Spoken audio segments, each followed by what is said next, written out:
Praise the lord, హల్లెలూయా. దేవుని పరిశుద్ధ నామానికి మహిమ కలుగును గాక.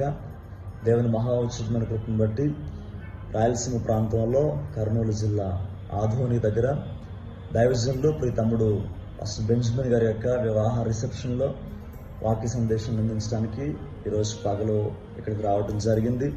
సో ఈరోజు సాయంత్రం జరగబోతున్నటువంటి ఆ మ్యారేజ్ రిసెప్షన్ కొరకు, అక్కడ జరగబోయే వాక్య పరిచయ కొరకు మీరు అందరూ ప్రార్థనలో జ్ఞాపకం చేసుకోండి. అలాగే అదైన వెంటనే మరలా తిరిగి ప్రయాణం ప్రారంభించాలి. రేపటి దినం భద్రాచలం ప్రాంతం దగ్గర వాక్యం చెప్పడానికి వెళ్ళాలి. చాలా సుదూర ప్రయాణాలు కాబట్టి ప్రయాణం కొరకు, చేయబోయే పరిచయ కొరకు మీరు ప్రార్థనలో జ్ఞాపకం చేసుకుంటారని షార్ట్ వీడియో చేస్తున్నాను. దేవుడి అంత్య దినాల్లో విరామం లేని పరిచర్య ప్రతి దైవజనుడి ద్వారా చేయించుకుని ఆయన రాజ్యవ్యాప్తిలో వాడుకోవాలని అందరూ ప్రార్థనలు జ్ఞాపకం చేసుకోండి. దేవుడు మిమ్మల్ని అందరినీ దీవించింది గాక. God bless you.